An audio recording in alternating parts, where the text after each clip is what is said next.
if you have a language that's been around for a long time, you will find something in that language that indicates the concept of God. Because it's the fitrah. It just doesn't happen. And so we'll see that throughout this paper. And so there's no monopoly on that, which doesn't mean that all words are equal, just so some of the Muslims don't get excited. Allah is a special word. I'm not saying that Allah is not a special word. It's absolutely a special word. There's nothing like it. But that doesn't mean that there aren't other words that carry at least similar, if not largely identical meanings that are known to other people. And especially in this case, we're talking about the word God. So I think, Muslims understand very early on that the God of the Muslims is the God of Abraham. And so the God of Muslims is the God of Moses, is the God of Jesus, is the God of Abraham, is the God of Isaac, of Ishmael, of everyone along the line. So then what do we find when we look at the biblical names of God? Or the biblical names of Allah, right? So Allah is it comes from Arabic, obviously, as we know. And Arabic is an ancient and exceptionally rich form of Semitic speech. So one of the things that's really remarkable, and if you search around long enough online, you might find a clip of Dr. Omar talking about this issue of the ancientness of the Arabic language. It's really a remarkable thing when he starts talking about it, that it's an ancient language. And there's certain qualities to a language that indicate its age. So in Arabic, for example, the tanween is an indication of an ancient language. The dual form is an indication of an ancient language. And there's many other ones. It so happens that many of these indications of an ancient language are actually there in Arabic. And so from a linguistic perspective, it's understood that Arabic is a very old language. It's a very rich language. And the Muslims lose a lot when they lose Arabic. And that applies to Arabs and non-Arabs for that non-Arabs and Arabs for that matter, because many Arabs have a, shall we say, distant relationship with the Arabic language. And, just being able to speak Arabic properly and correctly is an act that requires a high level of intelligence. Just to be able to use the sentences and to use the expressions and put them in their right place and so on. Not the colloquial dialects, but the proper Arabic. And the colloquial is fine too, don't get me wrong. It's just we're talking about proper Arabic. So this Arabic is ancient speech, and it's closely related to Biblical Hebrew, Aramaic, and Syriac. So etymologically, Allah comes from the same root as the biblical words Elohim, Ha-Eloh, and in Syriac, Alaha, and Elohim, and Ilah. You see, for everyone you can hear the similarities in the words, right? Because they're the same family. You're going to see the similarities. You have all these words that are used in the Old Testament, for example, that we already know, like Ilahi Qadim, which is the God of pre-existence, or El-Jabbar, right? Same word almost. Malik Rabb, the king, the kingly Lord. These words are very, very similar words that are used throughout. And it's very likely that some of these words, example, Alaha from Syriac was probably used by Jesus, by John the Baptist, and others. And so you see that there's a very close relationship there. And we know from our tradition that Allah has beautiful names, that the God of Abraham alayhi salam has beautiful names, and that they are many. Allah subhanahu wa ta'ala says in the Quran about this many different things. Amongst them, God, there is no God but Him. His are the most beautiful names. وَلِلَّهِ الْأَسْمَاءُ الْحُسْنَى فَدَعُوهُ بِهَا. Allah has the most beautiful of names, so call upon Him with them. Right? In another verse, He is God, other than whom there is no God, knower of the unseen and the manifest. He is the all-merciful, bestower of special mercy. He is God, other than whom there is no God, the King, the Holy One, the perfect peace, granter of security, giver of protection, the omnipotent, the overwhelming, the imperious. Glory be to God against whatever is falsely associated with Him. He is God, the Creator, the Originator, giver of forms. His are the most beautiful names. All that is in the heavens and the earth proclaims His glory, and He is the all-powerful, the all-wise. These are very powerful. Just knowing these words is very important. To really get an idea of who is God. Obviously, we have the tradition and the understanding that God's names are 99, but they're not limited to that. And even we have the hadith of the Prophet ﷺ, where he used to make dua, I ask you by every name that is yours, by which you have named yourself, sent down in your book, taught any of your creation, or kept its knowledge exclusively in your presence and the knowledge of the unseen, that you make the Qur'an the springtime of my heart, the light of my sight, the healing of my heart, and the removal of my anxiety and sadness. Allahumma ameen. Right? But this is, the hadith shows that there's more names than even the names that we know, is the point. And there's infinite beautiful names in different ways that we can describe Allah subhanahu wa ta'ala. When we look at the world's micro-religions, Dr. Omar prefers to call them micro-religions. A lot of academics will call them primitive religions. But he says primitive, the problem with it is that primitive, people understand it to be a bad word. And we don't want to describe these people in such a way. So he calls them micro-religions. That's what he calls them in the paper. But you'll see that they have many, many names for God that have the same meanings. Micro-religions being these communities of people who were not touched by the modern world. So it's isolated place, they have their own tradition, their own culture, their own knowledge, everything for centuries upon centuries upon centuries. How do we find that they talk about God? That's the question. There was a German researcher who did a large research on this idea. So they call Him the omnipotent, the pre-existent, the eternal, the omniscient, the one who knows everything, the omnipresent, the one who is aware of everything that occurs, the one that has all goodness, the one who has all justice, right? And this is even something that you see in the pagan Arabs. Even though they're pagans before the Prophet ﷺ, even though they're pagans and they associate partners with God, they have an understanding of the concept of Allah still. And that's why you have those verses in the Qur'an where the Prophet ﷺ is commanded to ask them who created the heavens and the earth. They'll say Allah. So they have still an understanding that there's a creator. And then there's some mix-up in the middle, in the in-between, but there's still the understanding of the creator.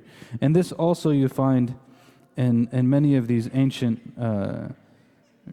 communities. One of the examples is really interesting and very beautiful, I think, was a European anthropologist in the early 1900s. Went to one of these tribes, and he asked a 6-year-old boy who created him. 6-year-old boy. He asked a 6-year-old boy, who was it that created you? And the boy basically said, God created me, in the word that they had in their community. God created me. The anthropologist pushed further, and he said a great answer. The boy said a great answer. The anthropologist pushed further. He said, what is this God like, and where did He come from?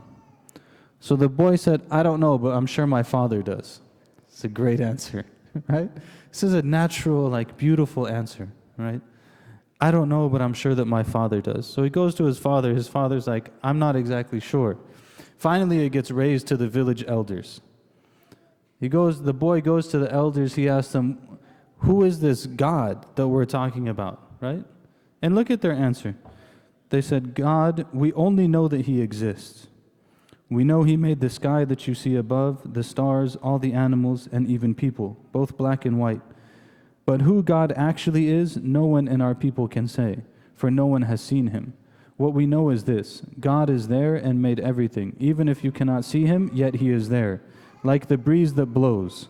Even if no one can see the breeze, yet it blows. No one has doubts about that. This is natural intelligence. Forget all of the confusion and all of the doubts and all of the big ideas and philosophical. This is something, they know it absolutely. Because this is natural disposition. So they have this understanding. The understanding of the Creator, the understanding of the Maker. Native Americans had many names for God. The Cheyenne called Him Creator of the universe, Lord of the entire heaven and earth. Sounds familiar, right? Creator of the universe, Lord of the heavens and the earth. Sounds familiar. Another tribe used to call him our creator, or you to whom we pray. You to whom we pray, which will come up later. The great builder, the great maker, and so on and so forth. Same thing for the ancient Egyptian people. Even though they had idols, even though they had intermediaries, they still had an idea of the ultimate creator. Same thing for the ancient Chinese people. They had similar thing, but they had an idea of the ultimate creator. You get the point. If you want to read the article, you can get all of the names and all of the details and everything else. Then he has a section on God, the most beautiful word in English. And, he kind of goes into what is the root of the word. The root of the idea of the word God is the one who is invoked in prayer. The one who is invoked in prayer. Allah in Arabic is al-ma'budu bil-haq. Al-ma'budu bil-haq is the one who you worship, right? The ilah is the one who you worship. So Allah is the thing that's worshipped. God in English is the thing to whom you pray. The one to whom you pray. It's almost the same. And as we saw from the native peoples, they had the term also for the one to whom you pray. So there's this idea. The Prophet ﷺ, he of course said, "Ad-du'a mukhul ibadah," or "Ad-du'a al-ibadah." So the Prophet ﷺ said that worship is supplication. Okay, are you following it? So in Arabic, the word Allah means the one who you worship. In English, the word God means the one who you supplicate to.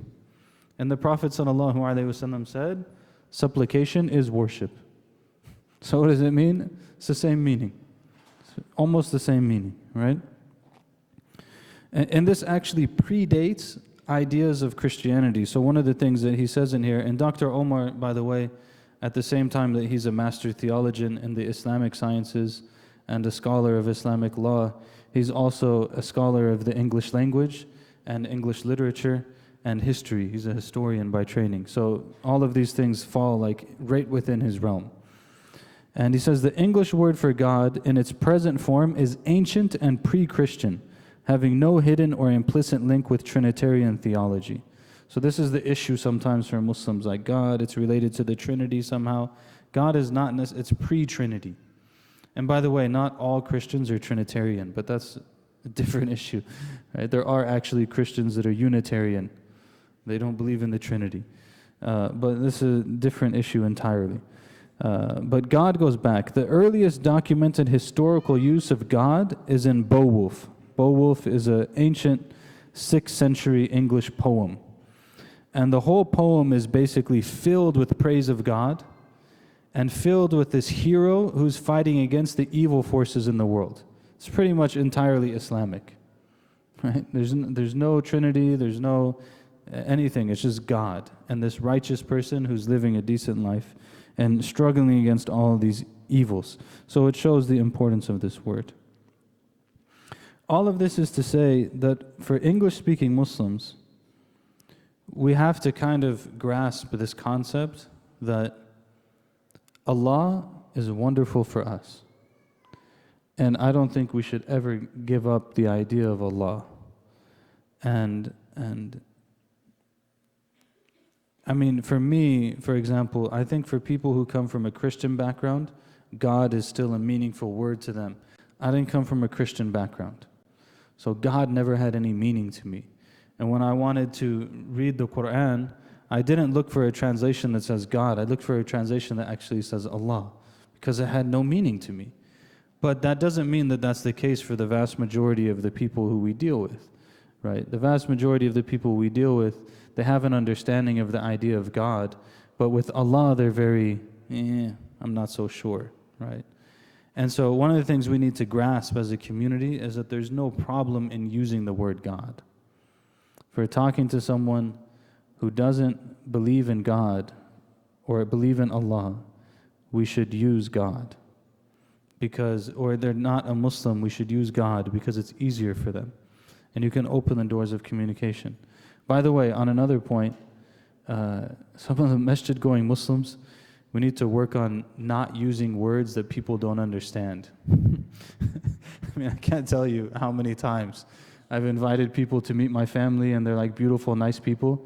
and they cannot have a conversation without saying inshallah or alhamdulillah or subhanallah or any of these kind of things. They're beautiful words, but if the person you're meeting doesn't understand what you're saying, it's kind of awkward, and it creates a distance. So if you're talking to someone who doesn't believe in these things, try to control it. You can say it in the heart, inshallah, subhanallah, alhamdulillah, whatever you need to do. You can even translate if you want. Sometimes people like that. But, we should be aware of that. It's very, people are very sensitive to these things. Sometimes they completely shut down. So we should use Allah in our own discourse, essentially. But we should know that we can use God. And there is no God but God. And Muhammad is God's messenger. That's a clear statement in English. It doesn't need... same thing with, you have this kind of... especially in the Desi community, you have this trend of if you're religious, you say Allah Hafiz instead of Khuda Hafiz. This is madness. To be fully, there's no reason for that. Right? God is God, Khuda is Khuda. Khuda is God, is Allah. There's no, you don't need to translate it. It's an ancient word from an ancient language that has the same meaning. And part of the reason why I don't like that kind of stuff is because it's culturally predatorial. You have a standing culture of Muslim people who believe in God. All of the generations of Muslims didn't understand that Khuda Hafiz, they were wrong. All of those generations, hundreds and thousands of people over centuries upon centuries, and scholars and laymen and righteous people and saints, and all of them are wrong. They didn't understand that, they should have known that you use Allah Hafiz, not Khuda Hafiz. It's just a very strange concept, right? Modern Muslims, sometimes it becomes it's not an issue of knowledge, and it's not an issue of truth. It's more of an issue of how do you position yourself culturally, and that's a problem. All right. The same thing with the God thing. We can't call God God because then somehow we're Western, and somehow being Western is not being Muslim, which is just total madness. Right? It's complete madness. It's because what do we say in the beginning? Islam is about the fitrah. It's about the natural disposition of human beings. This is not an issue of geography. It's not an issue even of the language. It's an issue of who is God. And if we put up this dichotomy, for example, that there's Islam and then there's the West. So when did Islam become a geographic location? You know what I mean? It's just wrong. Not to mention that the West, Islam was always in the West. Right? Muslim Spain and Portugal, North Africa, geographically it was always in the West, quote unquote. But anyways, those are all side points. One of the reasons why this is so important is because even if intellectually it connects, sometimes there's something missing. So one of the things that Dr. Omar says, Dr. Omar became Muslim essentially on January 1st, I think it was, or 2nd, 1970. Allah preserve him. And it was after reading the autobiography of Malcolm X. And he says something very interesting. He says, I read this book, I started reading it, I couldn't go to sleep. And anyone who's a Muslim in America and cares for the future of Islam in America, you have to read the autobiography of Malcolm X. It's required reading. Don't rely on the movie. The movie is a good step in the right direction for people who don't have enough attention span to actually read a book. But it's important to learn how to read and to read books. Read the autobiography. He says, I read the autobiography and I couldn't sleep. I stayed the whole night. And the morning came. He's in Cornell. He's doing his master's in English literature at Cornell. And the morning came and I sat down and I was looking out the window and I asked myself, what did you get from this book? It's a nice practice, right? You read a book, you ask yourself, what did I get from it? So I got two things. One, that God exists, because of the way that he guided Malcolm in his life. And two, that God and Allah are the same thing. Now, why is this important? Because he said, intellectually, I understood that God and Allah are the same thing. He's I knew languages, I knew religions, I knew that God and Allah are the same thing, intellectually, but not in here, not in the heart. It's only after reading the autobiography that I really understood that Allah and God are the same thing. And what happens is the people that we're dealing with, and you know, like, alhamdulillah, it's good to preserve our communities, and it's good to try to preserve our religion and so on and so forth. But our goal in life is not just to preserve our religion. Our goal in life is for people to understand the truth that we have been given access to. And so we have to put these things in our own minds, in our own hearts in the right way. Otherwise, when we go to someone else, they're going to think, oh, that's not for me, that's like those people. Right? And that's not what we want people to think. We want them to think, oh, that could be for me. That's something that I can do. God, Allah, God, it's the same thing? Okay, I'm fine with that. Tell me what you believe. Right? That's where we want to get with the whole conversation. So I would encourage people to read the paper, inshallah. And perhaps if there's any questions or comments, we can take those and kind of work with them and see where it goes, inshallah. Any questions or comments?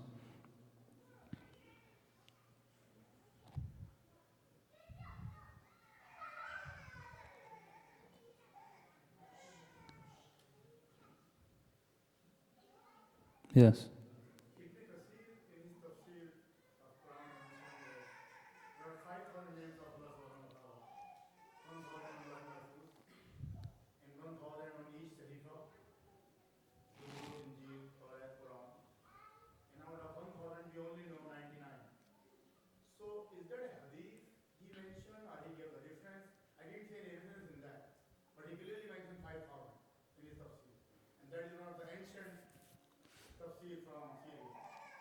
Ibn Kathir. Yeah. This was in the translation? Okay. Yeah. I don't know. I mean, off the top of my head, I don't know. One thing to be aware of with the translation in particular, with Tafsir Ibn Kathir in general, even in Arabic, is that most of the Tafsir Ibn Kathir that's been published, it's been summarized somehow or abridged somehow, just as a methodological point. And then in English, of course, it's been abridged. But I'm not familiar with it. I would imagine it doesn't sound like something that's based in text. It's probably, something that he heard or something that... See, the thing with tafsir is that it's a very challenging genre, especially in translation. Because in tafsir, depending on the author and depending on the methodology of the author, they put all kinds of things. And some of them are more authentic, some of them are less. But I don't know. The short answer is I don't know. I don't really know. I don't know if anyone else has any insight into that. Any of the uncles, any of the mashayikh. But I'm not sure. Yeah. Mm-hmm. All of this. Mm. Yeah. The Tafsir Ibn Kathir is a brilliant work. It's one of the Ummahat al-Tafasir. It's a very, very beautiful work. And generally his methodology is that it's a tafsir bil-ma'thur, meaning that his methodology in the tafsir in general is to quote people.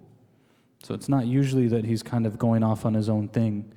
So I'm imagining he probably quoted it from somewhere, but then the question becomes how reliable is that quote? And but in general, I mean, the names of Allah are not limited because Allah is Allah. It's impossible to limit Allah. But what we know is what we know from the 99, and then also from the hadith even more than that. And then of course, like we mentioned in the hadith of the Prophet ﷺ, that there's an understanding that there's names of God that He has kept in His unseen, or that He has made known to certain individuals as a gift from Him to them. And we ask Allah to help us to call upon Him with the best of names, inshallah. Yes.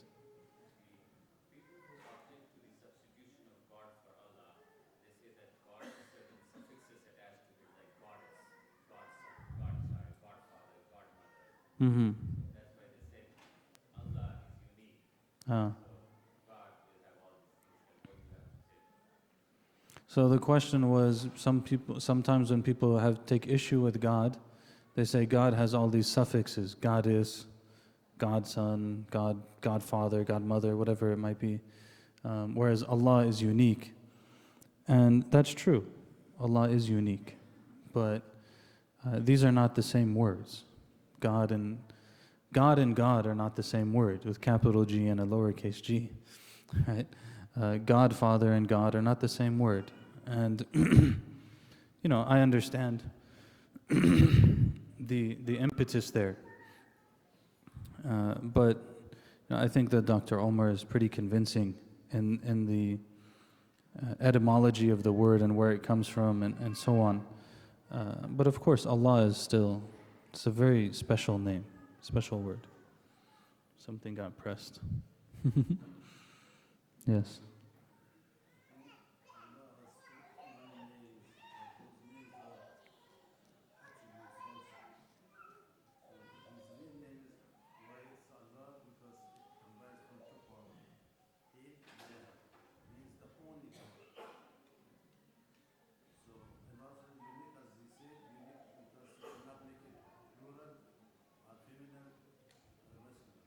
Mm. Mm-hmm.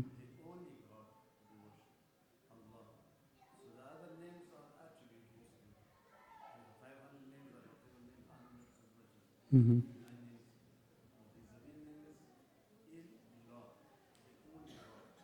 Yeah. Yeah, Allah is unique. But Ar-Rahman is also unique.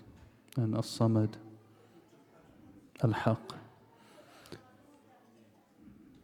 Yeah, mostly. Yeah, yeah. Allah is definitely unique. Yeah. Yeah. Yes.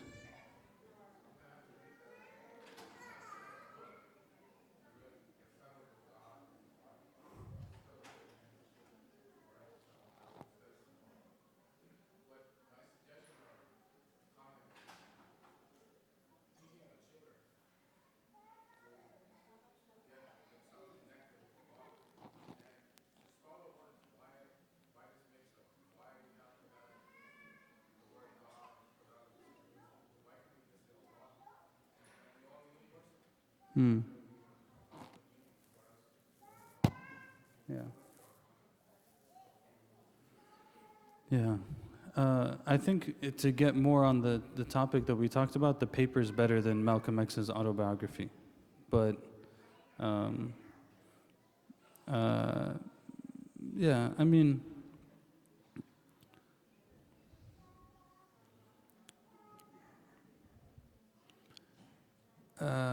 I think part of the challenge is that we live in an environment where there's a lot of languages. So you might have a family that has 3 or 4 languages. And so the child might hear all of these different things. But, like I said, I think the word Allah is exceedingly important when it comes to how is it that we're going to raise our children, what kind of word are we going to use to refer to God. And if that's what we use, then that's what we use. We can use Allah. But I think if someone's being raised here, they're not going to get away from the idea of God. And so even if that's not something that they use or something that they are accustomed to, they should at least be aware of it. Or if they have relatives that speak a particular language, they're probably going to get exposed to the word for God in that particular language, say Khuda or whatever else it might be. But I think that Allah, deserves the name Allah, Lafz al-Jalala, deserves a particular central position in that regard. Yeah. Yeah. But especially for those of us who come from I find it challenging, for example, in my context, because my mom is not a Muslim, and so it just gets really for people that come from multi-faith backgrounds, it gets even more complicated.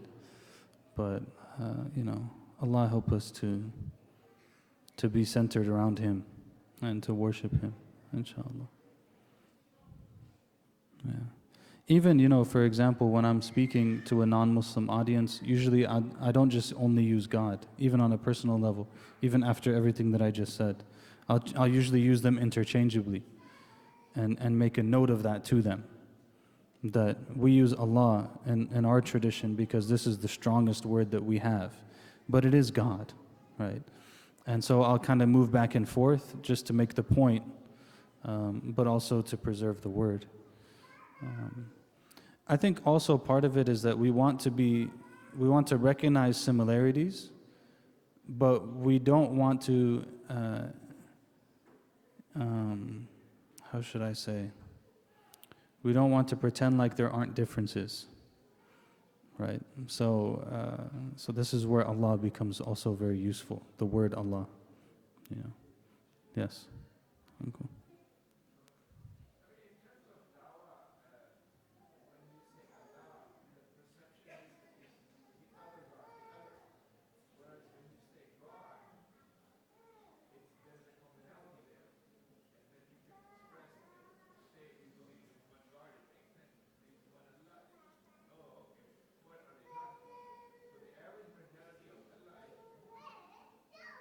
Is?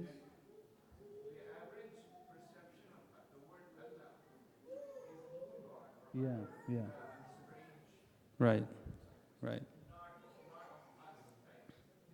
right.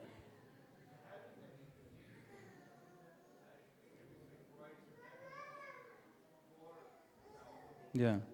So in dawah, the uncle is saying that in dawah, being able to interchange them is sometimes useful. And he mentions that in the article too, I didn't mention it, but that there are very prominent Christian leaders who say that Muslims worship Allah and Allah is not God, Allah is a moon god or something like that. A'udhu billah. So there can be some confusion around it if you don't clarify it for them. That being said, there are certain pockets and certain cultures in the American experience where Allah may work better. And that's just a cultural reality. Like there may be certain circumstances in maybe inner city communities and so on where Allah is a word that they like. And so you can use it more easily than even God sometimes. And so, but the other thing with it is that, Islam is different and it has something to offer, but Islam is not a counterculture. So Allah, in the sense of like a rebellion against everything that everyone else does type deal. And sometimes that's also why we're using Allah, is like, I'm rebelling against everything that everyone else does and this is a different thing. And yeah, it's different in some ways, but it's not in other ways. So that's a tightrope that we have to walk, inshallah. Yes, sister.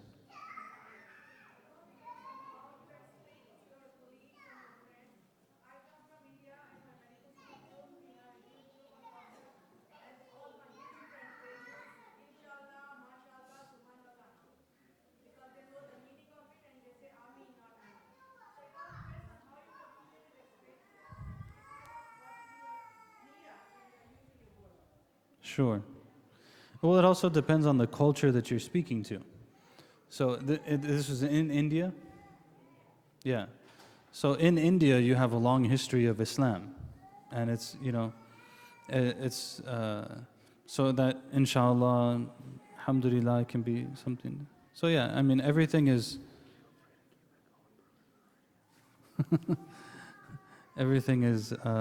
particular to the situation. But yeah, there can be circumstances where that works better, and where people do, and again, that's part of dealing with people. The idea here is not to say we have to use one or the other. The idea here is to say that we can use either one, and then we ourselves have to develop within ourselves some sort of capacity by which we have enough wisdom to figure out what should be used when. Right. One of my favorite Arab proverbs is "Arsan hakiman wa la tuwassi." Arsan hakiman wa la tuwassi, which means send someone who's wise and don't give them advice. Right. Like, here's the situation. Here are your options. Go and do whatever you feel like you need to do. Right. I'm not. That's. But just know that you can use either one, and you shouldn't feel uncomfortable about it. Right. Inshallah. Yes.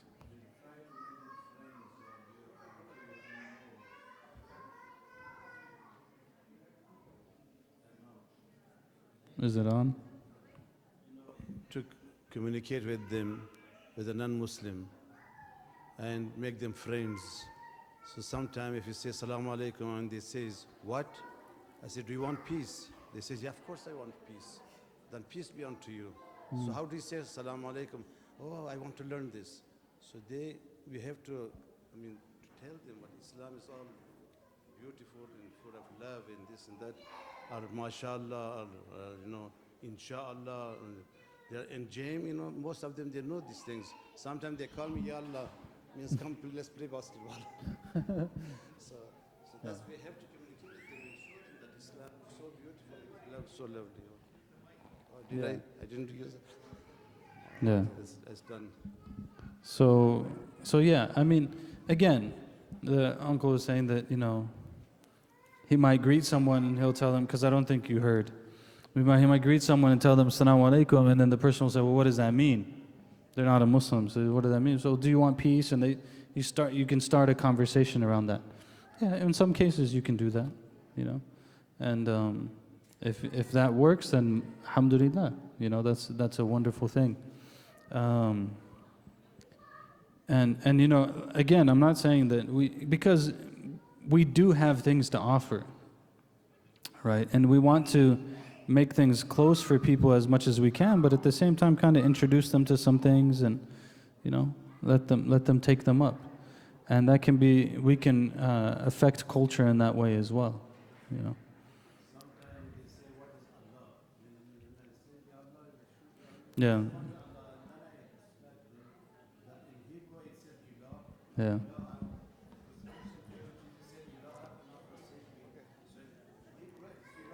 Right. Yeah. Yeah, it's there. So he say that, when he shoots at the gym, basketball, says, Ya Allah, Ya Allah. If anyone's played with Uncle, every time he shoots, Ya Allah. So some people at the gym ask him, what is Allah? So then he has opportunity to explain to them, It's a nice concept, mashallah. Any other ideas, reflections? Yes. I think this will be the last question.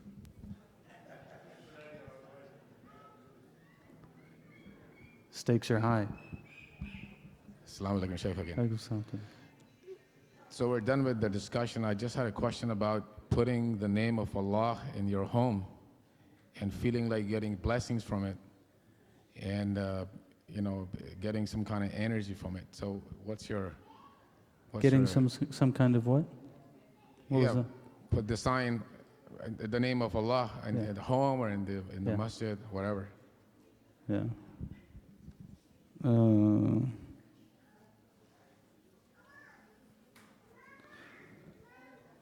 Allahumma salli ala Sayyidina Muhammad.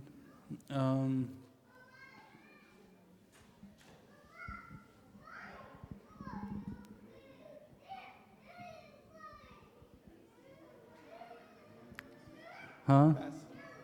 Pass. Phone a friend? Phone a friend. I don't know. I have to think about it for a second.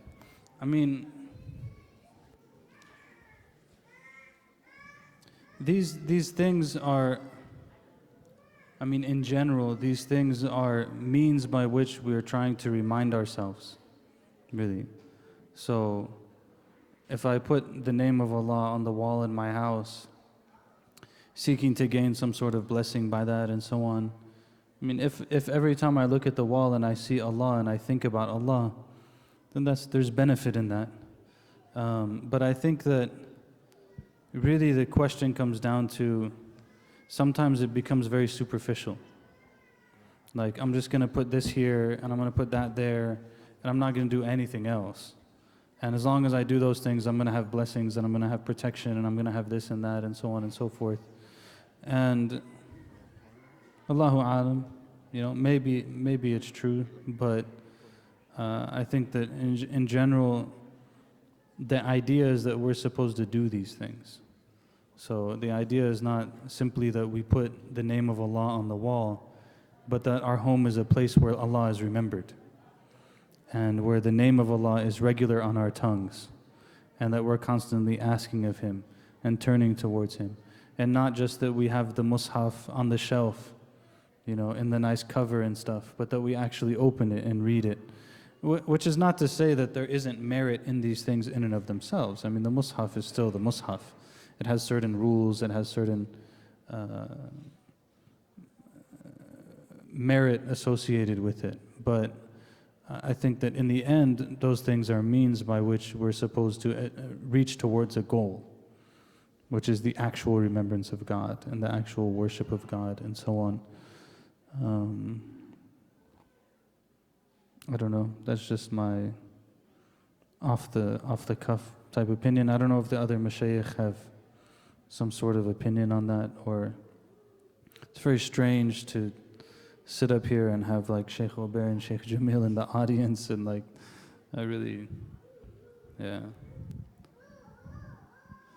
I'm too far out of my graduation now to remember anything useful. All I do now is go around and like talk to people and answer emails and like talk to people when they have problems and stuff. A lot of the details I forget them now, and I don't have much time to review, but I don't know. Those are my thoughts. Could be wrong, could be incomplete. Do you have any perspective on it? You didn't hear the question? I think it's burger time, guys. So I think we really want to thank, maybe I should, I don't know if it's working, I guess. Sheikh Diwan, he's been here all day. I mean, he gave the khutbah, and then I don't know if we took care of you. I hope we did. It's always a blessing.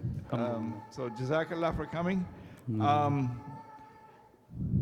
The other thing that I have two things. One is the food is free, but there is a cost. And the cost is on the monitors. Can you see on the monitors? Everybody see? Okay, so it's very simple. You need to text your name and your zip code to this phone number. Everybody pop out your phones. Everybody has phones, right? Smartphones. Do you see? So pull out your phone, text your name and zip code to this phone number. That becomes our database, which we will use to engage and maybe contact, but keep in touch with everyone who comes to these programs. So please, please, take out your phones right now. Don't talk. Everybody do this for me. Text your name and zip code to this phone number. Is that easy? That's the easiest survey in the world. Next is, if you guys will go over there, we have burgers coming. You just go and get seated. The boys and the girls youth group are rolling the burgers in boxes over there.